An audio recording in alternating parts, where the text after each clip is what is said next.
is Church of Uganda Family TV. Enriching lives. Regulated by the Uganda Communications Commission. Just one wife. That you need the leadership skills of a general. Yes. To lead an army of one woman. So we have to take a lot of pain, a lot of effort to teach children how to get along with one another. Your raw material is money. Of course. But it is not your money. It is not That yours. is the biggest challenge. So if you do not fear God, you will end up misappropriating this money and taking it to be your own. Yet it is just what you're using to do the work that you're doing.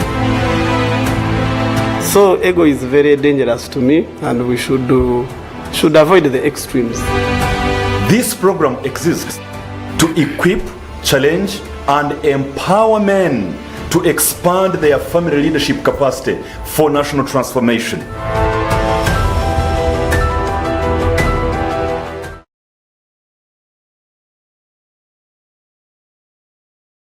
Empower men to expand their family leadership capacity for national transformation.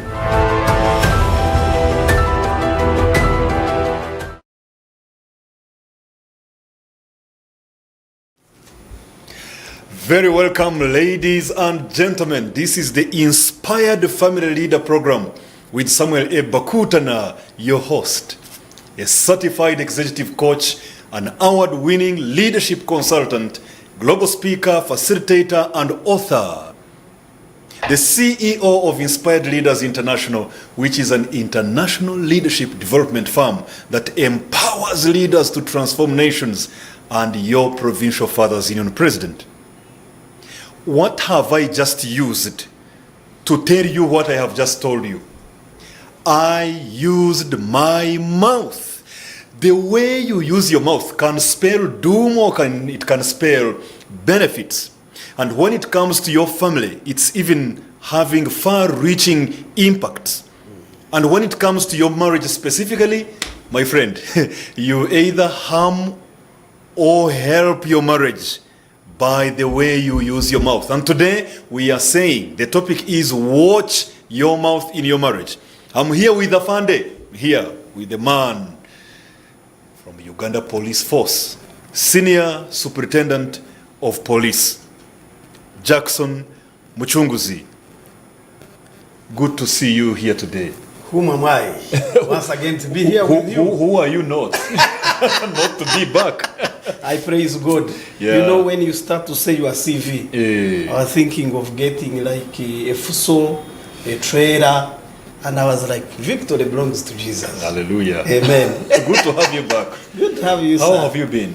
We have been there by God's grace, serving the country as much as we can, defending the institution of marriage, particularly family. In fact, warm greetings from my department of Child and Family Protection. Yes, at Uganda Police Force. At Uganda Police Force. And I told you, my desk usually concentrates on men who are suffering gender-based violence.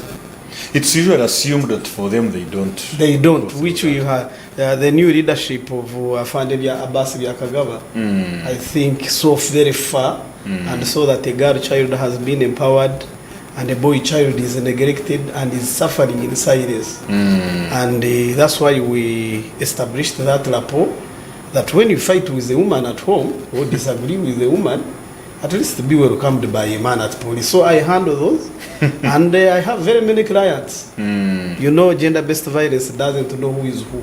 Of course. The other day we saw the president of, was it France? In a plane. Yeah, being slapped by the wife. So if they can slap the president.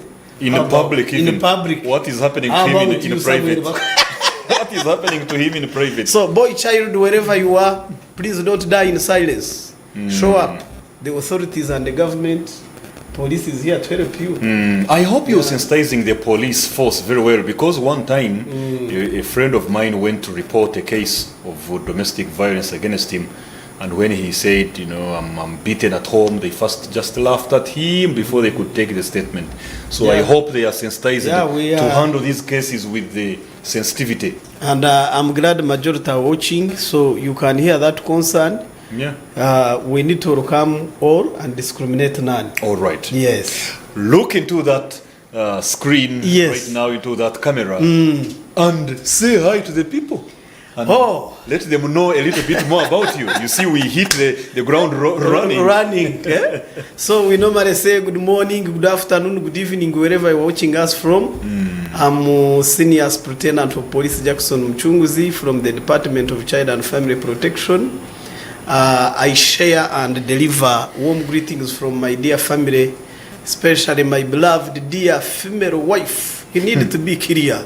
Maharawa Zagava, Nagashawi Kilin, who is tuning in with our beloved children. And we say, praise God for seeing that we are here. So I come from the Department of Child and Family Protection in Uganda Police Force. And tonight, Samuel Bakutana told me that you come and we discuss what a tank can build and what can break. And here we are. Yeah. I was very happy with this topic because out of experience, I have saved many families. And one of the reasons why they are breaking up, we are at the verge of breaking up, was poor communication. Yeah. People talk in marriage. They don't communicate.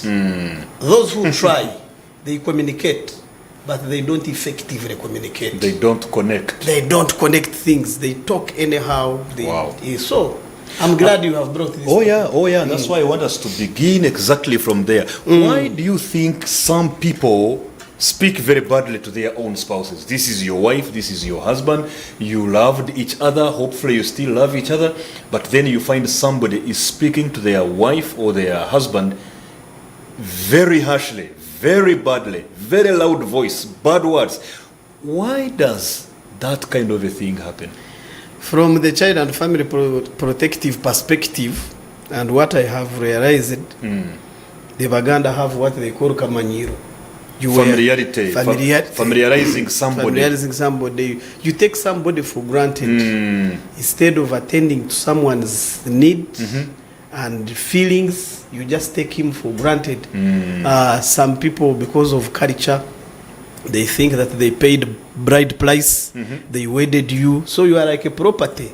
And then some do all this because of ignorance. Ignorance is very dangerous. What? Ignorance of how people should behave and stay together. Yes. We are from different background, different upbringing. Love brought us together, and therefore we must know that we behave differently. We come from different ways, and therefore you must respect. So ignorance is very dangerous. Then pride. Pride is very dangerous. Pride and arrogance. Yeah. Some people glorify ignorance by saying that they are proud, they are arrogant. Then society has confirmed and they put some statements that a man speaks once and a woman gamba rumwe gambe kabiri. I don't know how you can put that one. Speak once, I speak twice. That kind of thinking. It is common in Western Uganda that a man speaks once. Is it still common, or it used to be common? It used to be, because but I know still, it was a highly traditional way of looking at it. So tradition now comes It used to be even spoken to the woman while getting into the marriage. I think at the door when they have brought her, then like a form of initiation. The way in some other cultures they circumcise the man, the way in some other cultures they do all these kinds of things. So, all that. Then we don't underscore the new problem of mental illness. Yeah. The other day we were launching the national strategic plan of how to counter the evil of mental illness. Mental illness is real. Some people are narcissists. They speak anyhow. They are violent when you don't know. So mental breakdown and illness is very real. And it's Statistics becoming bigger was showing, and bigger. This morning, 14 Ugandans. million were, including me and you, so we don't know. And those who are watching us, you are also suspects. So mental illness is real, and we need to see. So now we have to be looking at each other, Yes. looking for evidence In police, of whether you are the one or not. Now we have provoked the other operation order. We had a slowly. When We have a slowly, yes, We see, yes. we say, why is he behaving the way he's behaving? Why is there? or he works with umeme, yeah, and wires have knocked each other. So mental illness is very real. Then there is economic frustration. Oh yes. People have no money, relationships are breaking, school fees are knocking here and there. Most poor people shout. You can tell. They compensate. They try to compensate the lack of finances with increased volume. With increased volume. So those who are normally working, speaking in uppercase and capital letters, we tell you that these are after things. When things fail, don't kill yourself. Because there are many triggers that can force you to go into depression, into stress, and peace of mind is a choice, not a human right. It's up to you to give yourself peace of mind. Indeed. Like me, I love peace of mind. Whatever I don't mind, I don't manage, shauri yako. What I can manage, I do it better. I do it better. Yeah, we used to have a wall hanging in our home when I was growing up. Even right now, I can see it in my mind. It was brown in color and with maroon words, and it was saying, endure what you can, change what you can, endure what you must, and be able to tell the difference. Now, as I was growing up, I came to understand that it sounds like something that people call the serenity prayer, whereby say, Lord, help me to change the things that I can change, and to also put up with the things I must endure and be able to know the difference that I cannot manage. Yes. So these issues of, by the way, Samuel, I learned of recent that our upbringing influences us a lot, so much. Even when you are an adult, it keeps catching up with you. It does. So it is a great thing that we should always be aware of. Yet we can't keep giving it as an excuse for not taking responsibility. Yes. Me, I normally see positive out of it. Yes. Whenever I see it wants to catch up with me, I say no. At least I have seen, I can overcome this. Yeah. And I have found it so interesting. When you lack emotional intelligence, it is a talent to know that you can see how to control your emotions. Maybe it's a skill, a skill you learn. It's a skill that you need to learn. And you see, for you, an international coach, and I'm glad whenever I'm following your videos, you are telling people to use emotional intelligence. Exactly. Hey, use the brain. Think twice. Hey, don't rush things. Hey, Uganda is progressing, so don't rush. I hear you. So you've mentioned a number of very important things, issues to do with people's backgrounds, yes, issues to do with low emotional intelligence, financial lack, arrogance, pride, influence of third party. Influence of third party. Make somebody shout at their spouse. I have a friend of mine who was at a client, actually not a friend of mine. He's going to divorce a wife simply because the mother is not welcoming the wife. And I was like, how can it happen? And when a guy went into basic counseling, one-on-one talk, I was like, I want to please my mother. Oh no. And I told him, at the expense of the wife. At the expense of wife. And the woman was like, now what can I do? So I quickly told him in Genesis chapter 2 verse 24, that you shall leave your mother and father and your relatives to your wife. Yes. And your wife is the greatest asset that you have. I normally tell people that I want to announce mine to IGG as one of the best assets I have. When you go into hunting and you get the right person, she becomes part of your assets. Indeed. Then when you go and knock, she becomes part of your liabilities. So it's upon you as a leader man. Is there any of them who agrees that they are liability? Yes. You can go to look for a wife, you get a knife. So they are their knives, but now what do you do? The way they sometimes come to us to look for husbands and end up with hammers. I like Reverend Canon Vyarugava, my good friend, who supervised our wedding in 2014. He normally says you need wisdom of 4 generals to manage a woman in marriage. One woman needs 4 generals. So you people who are there saying you are controlling your wives, what? I pity you, because you see, even by the way, it is biblical. How a woman was made. Yes. God made the man sleep, and then when he woke up, he found that they had removed his rib. And he saw a woman, Beautiful and creation. he was like, oh my God. So the man has no training manual. He doesn't have the marking guide. The user's guide. The user's guide is Isn't with it the God. Bible? It's the Bible.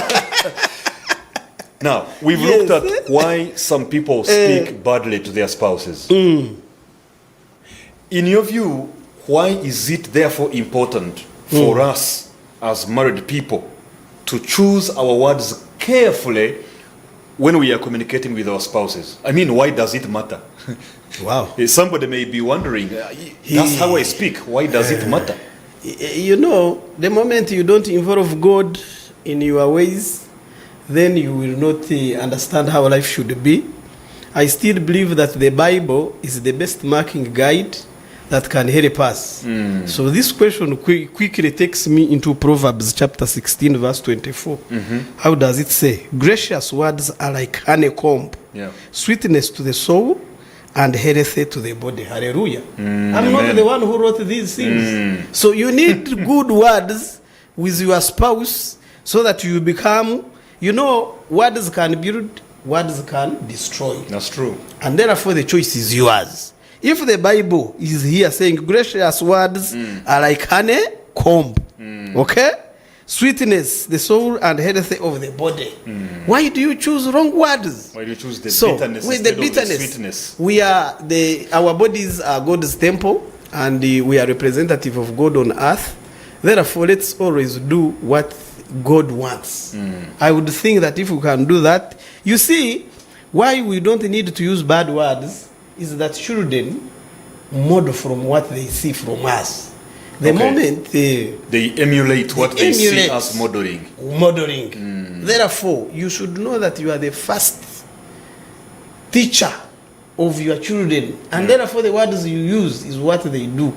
Actually, we normally say, I'm told that when they want to do some appointments in big government, big positions, they normally interact with your children. Is that so? So, for example, they can go and see your son, Prosper. They say, how are you, Prosper? When he's talking bad word, they will know Sam is absent at home. Wow. So you need to know how you are fitting. I think they should do that again and again and again in very many different places. The best gift that you can give your children is your presence and modeling them. Yeah, your example. In Proverbs, where they raise your children in a godly way so that when they grow old, they will never run away from the way you have raised them. That's Proverbs chapter 22, verse 6. Yes. Train up a child in the way he should go. When he grows up, he will not divert from it. So if you are a couple and you know that you have children, it is compulsory that you should use kind words in your marriage. So for sake of parenting, let's use kind words. If you want to be negligent as an individual, you know that there are people who are looking after you or up to you. Yes. I can say that manners, morals, and behaviors are not taught in school. Nor are they at police station. You know, there are some parents who normally call me, Afande, this child is causing problem, can you put him in or her in? And I quickly tell them, it is back home where we learn manners and morals. They are not taught in school, they are caught at home. I love that. Say it again. They are more caught than taught. So the manners, the behaviors, the ethics, they are not taught in school, but they are caught in the home. And in the home, it is a monkey see, monkey do. If you are a parent, you are always naked there. Today I'm from inspiring children, some girls who are contesting to be Little Miss Universe. It is a good plan that is coming up there. They are skiing by my good friends Hunter and Fifi. So they said, we have girls here. You remember my daughter participated in. Yes, I remember. So when I went there, I was asking young kids, how do you behave at home? One of the kids told me, I normally see my mother naked. Really? Yes. And she was seeing it, so, you know, I was teaching them. Of recent, I learned that parents don't normally teach us our private parts. So, and then when they want to tell us our private parts, they normally cover them in words. Yes, we call it euphemism, using a lesser word an indirect word for something that you feel you don't want to say. So why did I decide to go Chichigawe to open and I teach wherever I teach how they are? Is after losing the case. Whenever these kids are raped and fired and they come to police, for example, if you are speaking in your local language and you find a police officer, for you will say, uncle brought an animal and it entered in my susu. That is no longer defilement or rape. Now a judge will be saying, what is susu, what is a wild animal? Is it a lion? But if you teach children that this is a private part, A, B, C, D. Yes. So I was teaching those kids and I was interested. I was happy to hear that they are giving me that feedback. And I said, we need to call their parents and say what you are doing is bad. Others come and confess to us and they tell us, our uncles, they want to sleep with us. And all those are upbringing issues which will catch up with them. Yeah. So some families and some spouses use wrong words or bad words simply because they are inherited generational patterns. So in other words, it's important to choose words carefully when communicating with our spouses. Yes. Because it is a form of modeling. We are giving our children and others around us an example to emulate. To them. Yeah. What you feel that can hurt you, don't say it to somebody. Yeah. Don't There say is a it to place you. we used to be in some time ago, and there was somebody who was in the neighborhood. This person used to speak very loudly, like shouting, even calling a tiny kid, shout very loudly. You say, won't you be hard when you when you speak keep the slowly? voice a little bit down? We had also a good neighbor when we were, renting here and there. The woman used to feel proud that for her she can abuse. Okay. She would say, "Nze mvuma," and then inza kuvuma kuva kumacha mpaka urweguru. I will abuse you from morning up to evening. Then She's proud about it. Yes, I told her, "Are you prescribing Panadol 2 times 3? 1 times 3. Yeah, well, you see, and that's what I was saying from the beginning. Glorification of ignorance. Don't show. Then I used to ask her, do you have a bachelor's of abusing or you have a PhD? People are showing good things for you. You are saying, Zemvuma. Even my husband knows. Can imagine. So what I'm hearing you say, therefore, is that the biggest and overarching reason why we need to choose words carefully as we communicate with our spouses is much more about the example we are setting. Now, that is from the side of the children. What about from the side of the spouse you're speaking to? Yes. If you choose the good, positive words, isn't there also some benefit there? Yeah. In the marriage now, not in the parenting aspect. Yeah, in the parenting aspect. Yeah. If we want to see divorces and separation that have happened, divorce happens on 3 grounds. Being cruel, then abandonment, and even this thing of when you are abusing your partner. So it is good to use good words to avoid breaking your relationships. Marriage is supposed to be heaven on earth. Yes, so therefore, do not use bad words to turn it into hell on earth. So your home should be the best place where you go and find warmth. Yeah, and for many spouses, by the way, yes, when you give her hair, she will give you double hair back. When you give him lack of peace, yes, he will give you violence. There is a way the words we speak out, they are intubated and then served back to us in a double or triple measure. True. So what I can agree with you and say is that good words build relationships. I normally sit with my dear wife. Every morning when I'm going, she says, "My king, God bless you." And I feel happy. Even when you find me on Kampala Road, I'm very happy. I am interested in knowing what you respond also. Yes. Are you only on the receiving end of good words, Afande? I also quickly say, "Maharabazigama, my queen, God bless you too." You see, such good words. But when you are just there, you are welcomed by your spouse. First of all, these words can be communicated. Others can be non-verbal. Yes. Imagine you reach at home, you find that your wife is like Gorora ready to fight. And we know the indicators, how they dress. We've been with them. You find how she has put things on the head. She's tying a red piece of cloth on the head. She's singing songs that are mocking you. You enter in a gate, then they start to say, Warumbe Zaya, Yatu Yakoboram, or you hear them singing songs like Echinaworovu. Kumbe, they are targeting that man. They are communicating. They are communicating that a problem has come. So I would think that we need to be careful of the words that we use, because they help in building or they can destroy our marriages. Okay. Yes. Looking at the destruction aspect, are there some specific words or just examples that you may have heard that are common around here? Some phrases that some people speak to their spouses. Yes. That you say they should be avoided. I know I am making you step on razor blades, but let's get there for a minute. Yes. I have had spouses, especially during our basic counseling couples, somebody telling a wife or a husband that you are useless. Yeah? How do you tell Devaluing them. Devaluing by saying, Omrabo is useless. And once you know, confession is a possession. Confession is possession. So if you tell your spouse that is useless, it will be useless. You activate Some people have abused their spouses to be equivalent to animals. You dog.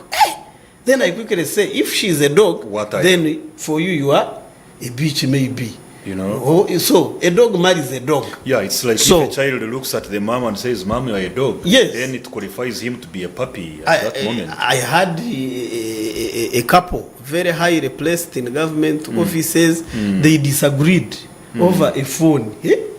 They had to accelerate until they reached police.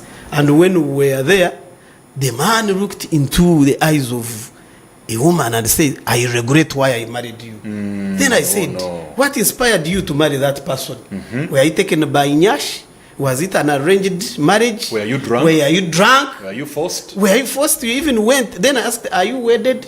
Then he said, yes. How long have you been in marriage? 30 years. I quickly told him, you have been there doing nothing.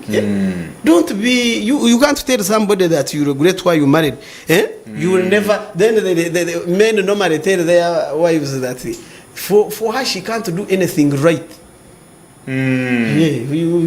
Somebody presumes that the other one cannot do something right. Yet this is someone's daughter who went to school, has good grades, has bachelor's, master's, but at the individual level, especially when they are fighting for property, you tell them, why are you not sharing your property together? Why are you not allowing your money to marry? Say, that one cannot do anything right. Then others, they mock them by referring them that you are like your father or your mother. It is very bad. When we are annoyed, you tell me that no wonder for you are like your mother or your father. So that approach is also then. And those words don't quickly get out of somebody's mind. They stay for quite a long time. Yeah, you are the one who taught us during the public speaking masterclass. Which we are, by the way, running again next week. Oh wow! I mobilize senior police, junior and senior police officers. Everybody kindly attend to Sam's program of public speaking. It has helped us, some of us to even earn something. Do you know, I normally do MC work. Yes, I see and I'm proud of you when I see you out there shining. I see people laughing. I even request them that keep quiet so that because you are a graduate of Inspired Leaders International's public speaking and presentation masterclass. Do you remember the intake you were in? Was it? Yeah, you know, it was during COVID, so we are stressed, but around 30 something. The other day, we are having the 43rd intake next Catholics week. Invited me and my dear wife to talk to them about marriage. And I was very impressed and very happy. I told them, words. So words like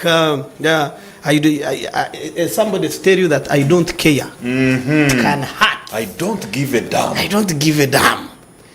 Have you finished? I remember somebody telling people, saying, go and report me to God if you want. Do you remember something like that? It was in the media. And he's my friend. He's your friend. So you can imagine if he told that to the wife, for example. To the wife, for example. If it hurt the public opinion about a spouse. Yes. If you say that to your spouse, then go and report me to God if you want. Then Banyankore, Bachiga, Western Uganda, they know Chirebe, you see this one. Look at this one. Hey, your wife. A or person, your husband, a spouse, once you said, I love you, baby, darling, she gave you even children, then you are saying, look at this one. This thing. Is she or he a film or what? To be looked at. To be looked at. So, words are like obscene, absolutely. Yes. There are very many people, by the way, unfortunately, both in church and non-saved, who usually also use very bad words. So what I can say is that harsh words are weapons. Once released, they can never be recalled. Then we better be direct and say they are bullets. They are like a bullet. I never wanted to say I could sense a word is like a bullet. Once you've cocked the gun and you've released it, you cannot retrieve it back. So you need to be careful. So, and you see, when you use these bad words, you need maybe a press conference to come and say that I'm sorry. So even if you say sorry, it will keep haunting and hurting that person. So these weapons, don't use them. A tongue is a soft part of the body. It's a soft muscle, but full of what? Of bones. It can hurt. It can kill. It can destroy. If you are not careful. So avoid vulgar words in marriage. Here is a scenario, Afande, whereby sometimes people speak these bad words to their spouses out of maybe extreme anger after being provoked. Or sometimes it's out of emotional volcanicity as a result of a hot disagreement between the wife and the husband. In that kind of a scenario, how can one still be able to speak respectfully? Good. Even in disagreement and emotional heat? What I can say is that a disagreement between a spouse is not a war. It should not be made a war. Yeah, it should not be made a war. It's just a disagreement of ideology, of reasoning, and therefore you should know it is going to take a short while and you overcome it. It won't matter in the next year. So do not treat your spouse like an opponent. It's not your enemy. It's not Hamas. And then quickly always go back to the Bible and say, what does the word say? If I'm annoyed, what can I do? For example, I normally refer people to Proverbs chapter 12, verse 18. I love Proverbs because they are informative. There's a lot of wisdom. Yeah, a lot of wisdom. Nuggets of wisdom. And you know how it says, reckless words pierce like sword, but the tongue of the wise brings healing. It brings healing. So if I disagree with my wife, for example, on financial management, on friends management, leadership, or etc., I should know that bad words pierce like a sword. A sword. But good words cause healing. Bring healing. So you need to always define who is in wrong. Once you begin something, you should be able to maintain it. So I would suggest that buy time. If you are annoyed, buying time is very paramount. Secondly, consult. It doesn't harm. If Consulting who? I consult the one with whom we are in disagreement? For example, I normally tell people that if you have a spouse who says he fears nobody, then that's a red flag that you are with a mafia. Or you are with the wrong person. You need to know who is the best friend. For example, my wife knows that you are my best friend. Hey, you know, when I say, if you disturb me, I will call some Bakutana. Say, okay. So you fear something. You get me? So you need to have somebody. You're going to make my wife fear me more. When she starts to hear that policemen fear me. Okay, they respect you. That they respect you. So, watermelon don't fear this man. He's just full of wisdom. So, you need to get somebody you can call, you say, a friend. A good friend. Accountability. You tell a friend, I've disagreed with my wife over ABCD. I feel like busting. What should I do? Then my beloved dear wife normally says that when you are annoyed, you go in the mirror and you presume this is now the other person I'm going to tell something. Look into that mirror and you say all words you are going to say. Because you see, a word when you speak it affects your emotions. It is quite therapeutic. It is quite, it is pharmacological. It is pharmacy and treating something. So she said, you go into the mirror and quarrel with yourself. When you are looking at yourself, some of us, when I look at myself in the mirror and quarreling, I laugh. So it is a therapy, by the way. So that's why I encourage couples and married people that always have a mirror in your bedroom. It is very paramount. It is source of intimacy. It is also source of conflict resolution. Now I've told you, when you are annoyed, you go into the mirror and you presume this is your wife, you abuse. Then when you hear the words that is very dramatic. Because I saw a team of women, I watched this with my wife and we were laughing some months ago. We saw a team of women that it was a women's retreat. They were like in the woods, in a forest, under the trees, and everybody had a big stick and they were all hitting the ground. So there was a caption, that they had been told, if you have any anger against your husband, now get a stick. So beat him, assume he's the one on the ground. So they were busy hitting trees. But tell these people, by the time they leave this place. Psychology tells us that what we do during the day, we normally dream them. Yes. So what if you practice that thing when you are dreaming? It will cause problems. So like the one who kicked the wife in the bed at night because he was dreaming of soccer, so he was going to take a shot. There is a story said about a traffic police office that the wife brought a whistle when the man was sleeping, and when he put the whistle in the mouth, he started. So you see, it was conditioned. So we need to be careful. But what we can say is that timing is paramount. Give time. I think one thing I have appreciated on what you've just talked about on this issue of the disagreement is the thing of buying some time to first calm down in case there is that emotional activation, if I can call it that. Yeah. There is a challenge that many find when it comes to the thing of watching our mouth. How to balance between, let me put it this way, how to balance between expressing your feelings and your needs and not hurting the other person. Okay, let me put it in context, in perspective. You find that I want to express my feelings. I want to express my needs also. I have feelings, I have needs. But maybe if I express them, my spouse may easily feel hurt for some reason. One reason could be because of the words I have used. Maybe they were sharp. But some other times it's because the other person is very sensitive. That as long as you now start to talk about yourself and no longer about him or her, then there is an emotional hype. So how do we balance between expressing our own feelings and needs and not hurting the spouse? When I was reading one of your books of communication in marriage, that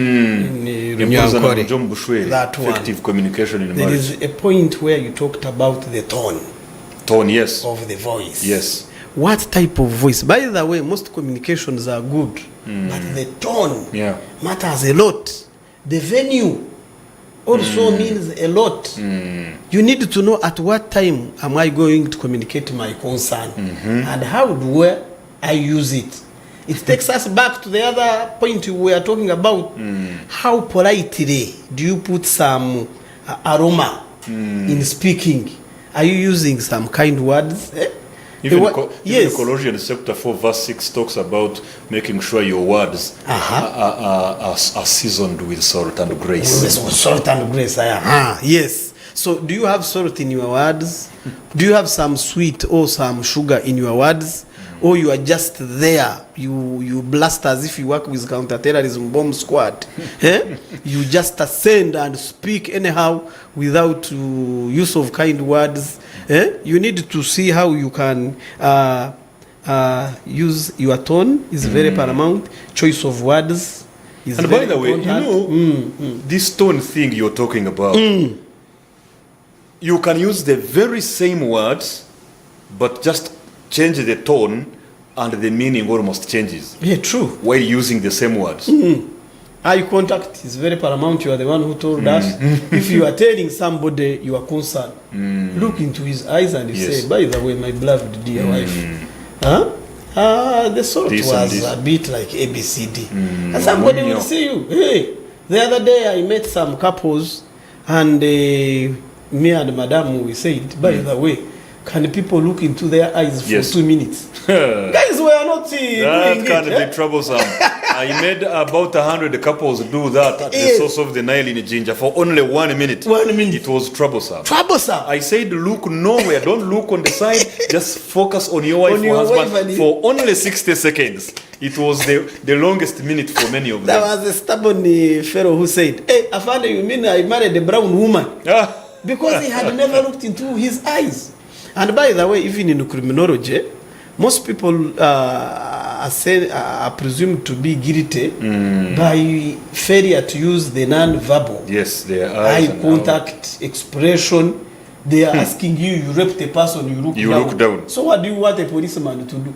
They think that's true, you did it. And remember, the Constitution gives us mandate to suspect that you are about to commit a crime. So we say, You even do preventive preventive. We say the way this person is looking down, anyhow. Let's arrest him. Me and Madam, we have a lady we normally buy foodstuffs. From. So whenever she's selling to us, she's looking down. So one day I said, why do you sell us things when you are looking down? Tafande zenyine sonyi. And I was like, I'm no, shy. I'm shy. That is a weakness. That should be Always dealt look with. into our eyes. You say Matoke is this. But when you are looking down, you are going to cause even financial loss. So learn how to pause during conversations. So the tone, the facial expression, the pausing is very so that you listen. And when you are going to handle something that is so sensitive, don't you are the one who, there's something you posted today. Prepare when you are going to present. Yes, I did. Yeah, like now, tomorrow I'm going to be a chief preacher in the Masanaf Church of Uganda. Me and my dear wife. So Madam is now preparing. So that we don't go there, even if you are an expert, you must go prepared. Prior preparation prevents presentation predicaments. I cannot repeat them, but he's very right. 100% he has scored outstanding. Prior preparation prevents presentation predicaments.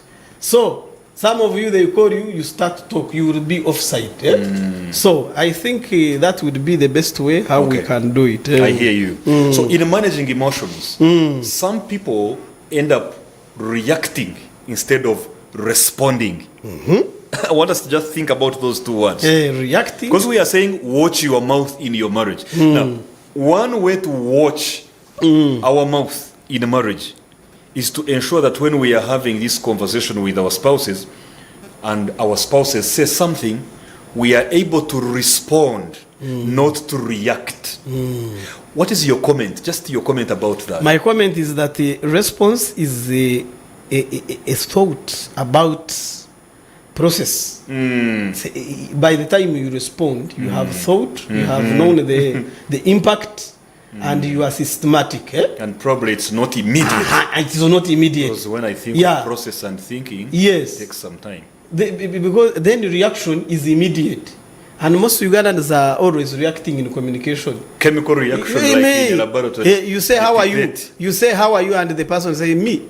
So you didn't. Whom do you think I was meeting? You are talking to somebody and say, okay, I've understood. What have you understood? Yes. You need to respond after synthesizing, after thinking. Most probably you have even written down. For us, you see, I have 1, 2, 3, 4, 5 pens. I saw them. You're right, and they are intentional. Yes, they are part of uniform. So that when the IGP calls now, I quickly pick the pen and then before I say good evening, sir, I have a pen. So that I write. One of the functions of brain is to forget. So you need to out-reason that one by writing.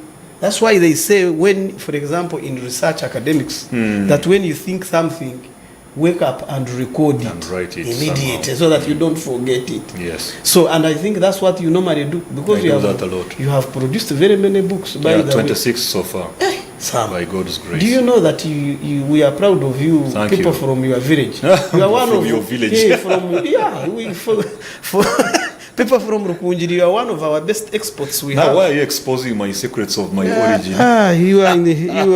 You got saved. So Afande, we have about 5 minutes to end this conversation. There are some people who have already lost trust. Their trust has gone down. Their marriage is now on the rocks. They now are working on rebuilding. They have already spoken wicked words against each other. They have already broken each other's hearts. They did not watch their mouth. And they are right now experiencing tough times in their relationship. But maybe as we were sharing, somebody is saying, I want to rebuild trust. I've lost it, but I want to rebuild trust. I want to rebuild intimacy, because that's one thing we actually didn't talk about. It's Yeah. also affected by our words. Our words somebody affect says, I want to intimacy. rebuild trust. I want to rebuild intimacy. Even when I used hurtful words, we exchanged hurtful words. Where can that kind of a person begin from? Thank you very much, Samuel. That person, if he's a Christian, I would refer him to James chapter 1, verse 19, where it tells us that you be quick to listen, slow to speak, and slow to get angry.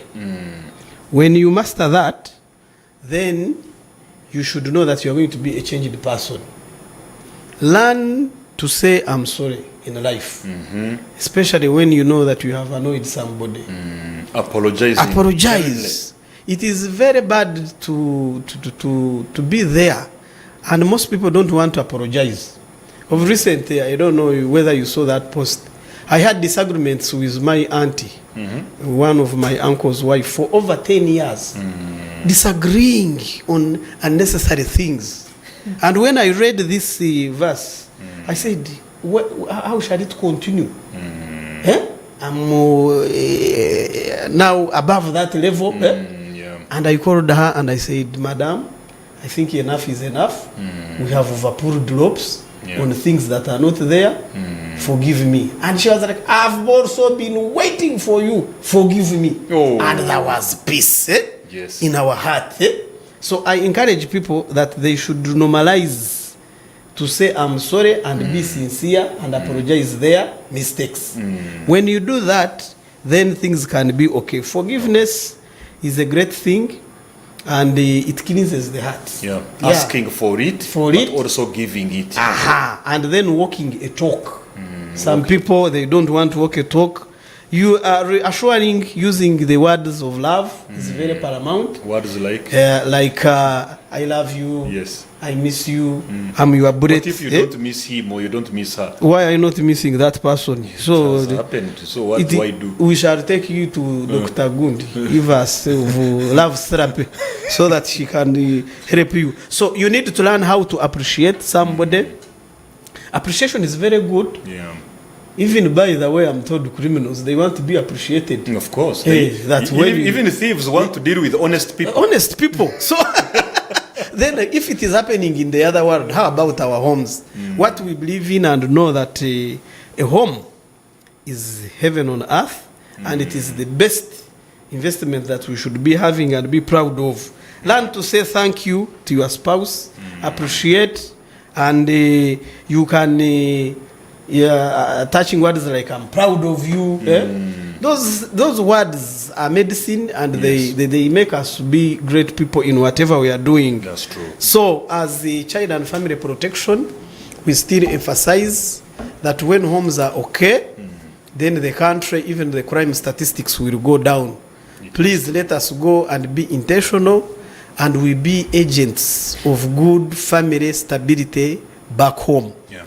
If you will be no more, those that will be there, what will they say that you were there? Were you a hostile dad Were you a violent mother? Were you a negligent person? God is speaking to me of late that I should organize and I meet boys who are being raised by single mothers, by widows, and by absent fathers. Because society has gone and empowered a girl child, and a boy child is neglected. So soon, I want to call upon those boys and men who are lacking a role model father. And how I wish some Bakutana in your capacity and other people, we can come up, because you see, a man is the head of family. Yeah. Is a leader. 3 functions of a man in a family.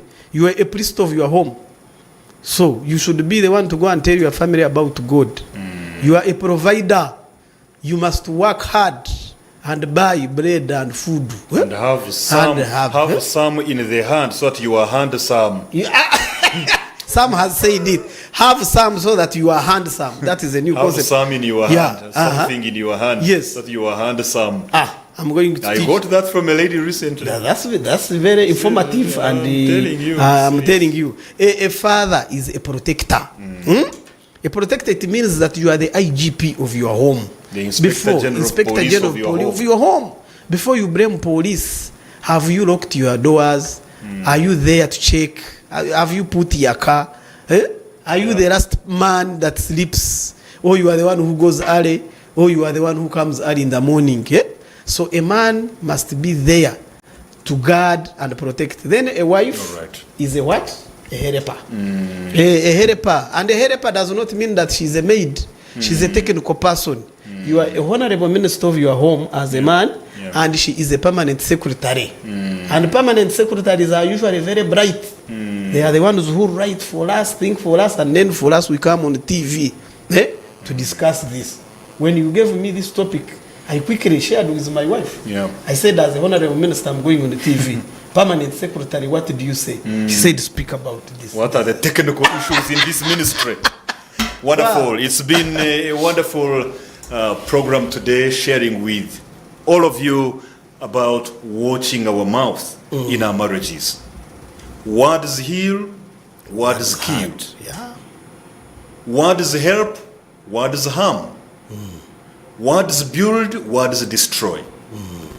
Words can elevate and inspire. Words can expire people. Words. So to the best of our ability, let us speak positively to our spouses. Let us be agents of encouragement to our wives and husbands.